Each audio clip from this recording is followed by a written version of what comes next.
पोखरी पाख गछरी घर करी काऊ आउ तार स्त्री रहुथिले।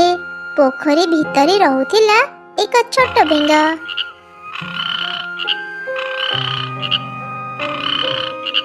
ओहो ए बेंगटा पुणी रड़ी छाड़िबा आरंभ करदेला। यार शब्द रे मु शांति रे सोई पारुनी।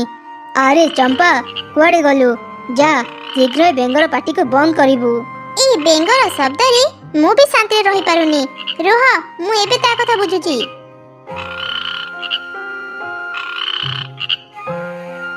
ए बदमाश बेंग एते जोरे शब्द काहेकि करूछु?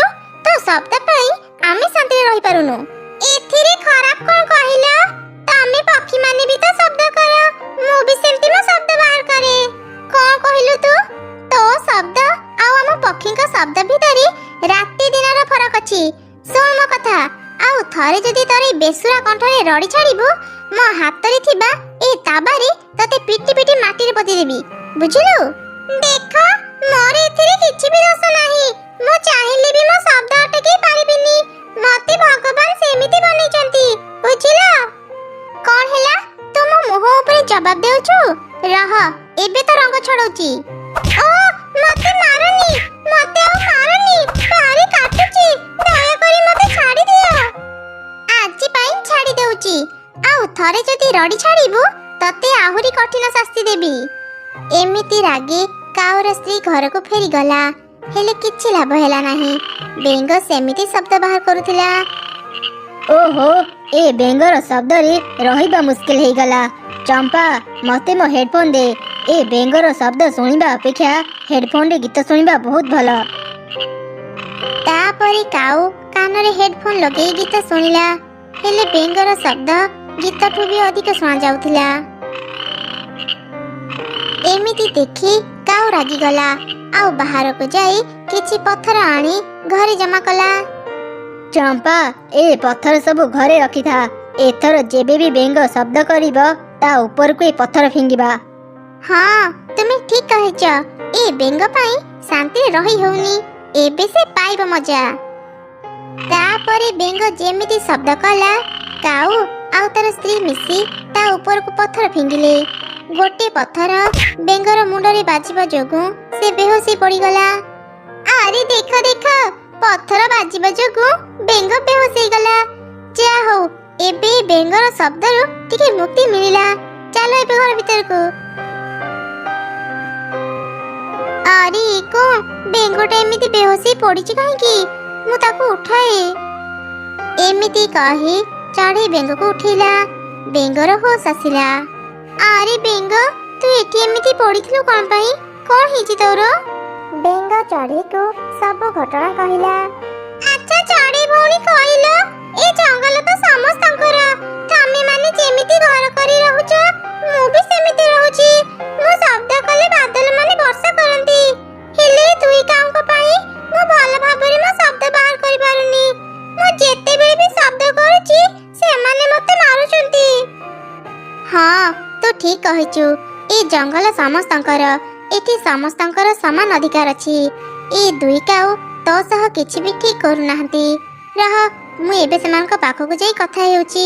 से माने तते आ हैरान करिबेनी। काउ भाई काउ भौणी तुमे दुई जण बेंग सह बहुत अन्याय करिच। बेंग हमर बहुत उपकार करी। बेंग शब्द करी बोली बादल माने हम जंगल रे वर्षा करंती। तमे ताको बाधा दियोनी। ताको ता काम करिबाकू दियो। ए चढ़ी चाली आसिलो बेंगर ओकिलती करिया पई। बेंग हम घर पाखरे शब्द करी। जदी तो घर पाखरे इमती शब्द करंता ना ताहाले तो तार कष्ट जानि थांतु। जदी से बेंग थरे शब्द करी आमे ताको जीवनरु मारि देबु। तू भी एठु चली जा नहले आमे तत्ते भी मारि देबु। काऊ आउ तार स्त्री चढ़ी को अपमान देई घर बाहर करि देले। चढ़ी मन दुखरी बेंग पाखको फेरी आसिला। अरे बेंग मु काऊ मानो को बहुत बुझेली हेले से माने बुझिलेनी। एबे केवल बादल रानी तते सहाय्य करि परिबे। दूर पर्वत उपरी बादल रानी रहंती। तू तांको सब कथा कहि सहाय्य मागे। तापरे बेंग बहुत कष्ट करी पर्वत ऊपर को गला।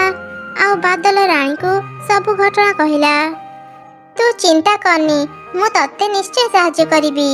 से दुई काऊ उचित शास्ति पाइबे। एबे तो घर को जा। ତାପରେ ବାଦଲ ରାଣୀ ଏକ ବାଦଲକୁ ସବୁ କିଛି ବୁଝେଇ କାଉମାନଙ୍କ ପାଖକୁ ପଠେଇଲା। ସେ ବାଦଲ କାଉମାନଙ୍କ ଘରକୁ ଯାଇ ତାଙ୍କ ଉପରେ ବର୍ଷା କଲା। ଆରେ ଏସବୁ କଣ ହେଉଛି? ବାହାରେ ତ ଆଉ କୋଉ ଜାଗାରେ ବି ବର୍ଷା ହେଉନି। ଆମ ଘର ଉପରେ ହିଁ କାହିଁକି ବର୍ଷା ପଡୁଛି? କାଲିରୁ ତମେ କିଛି ବି ଖାଇବା ଆଣିନ। ଭାରି ଭୋକ ଲାଗିଲାଣି। ଯାଅ ନା କିଛି ଖାଇବା ନେଇ ଆସ।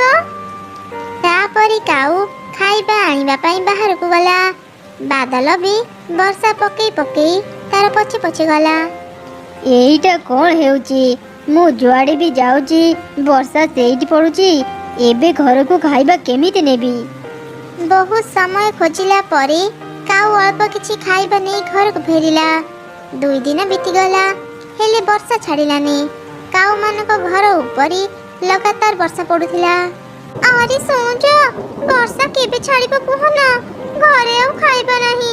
ବାହାରକୁ ବାହାରିଲେ ହିଁ ବର୍ଷା ଆମ ଉପରେ ପଡୁଛି। ଏବେ ଆମର କଣ ହେବ? ଆମେ କଣ ନ ଖାଇ ମରିଯିବା?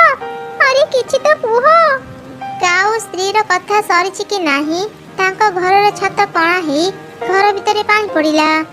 ଦେଖୁ ଦେଖୁ କିଛି ସମୟରେ ହିଁ ତାଙ୍କ ଘର ଭାଙ୍ଗିଗଲା। 2 କାଉ ଆଶ୍ରୟ ଖୋଜିଲେ। ବାଦଲ ବି ବର୍ଷା ପକେଇ ପକେଇ ତାଙ୍କ ପଛେ ପଛେ ଯାଉଥିଲା। କିଛି ଦୂର ଗଲା ପରେ ସେମାନେ ଦେଖିଲେ ଏକ ଜାଗାରେ ଚଢ଼େଇ ଆଉ ବେଙ୍ଗ କଥା ହେଉଛନ୍ତି। 2 କାଉ ଶୀଘ୍ର ତାଙ୍କ ପାଖକୁ ଗଲେ। ବଞ୍ଚାଅ, ଆମକୁ ବଞ୍ଚାଅ।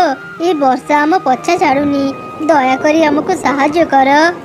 ଏଇଟା ତମ ଅନ୍ୟାୟର ଶାସ୍ତି। ତମେ ମାନେ ମୋ ସହ ବହୁତ ଖରାପ କରିଛ। ମତେ ଅନେକ ପିଟିଛ। ସେଥିପାଇଁ ବାଦଲ ରାଣୀ ତମମାନଙ୍କୁ ଏ ଶାସ୍ତି ଦେଇଛନ୍ତି। ଆମର ଭୁଲ ହେଇଗଲା ବେଙ୍ଗ। ଆମକୁ କ୍ଷମା କରିଦେ। ଆମେ ତତେ ଆଉ କେବେ ବି ବାଧା ଦେବୁନି। ତୋର ଯେତେ ଇଚ୍ଛା ତୁ ସେତେ ଶବ୍ଦ କରିବୁ। ଏଇ ଥରକ ଆମକୁ କ୍ଷମା କରିଦେ। ଏ ବର୍ଷାକୁ ଅଟକା।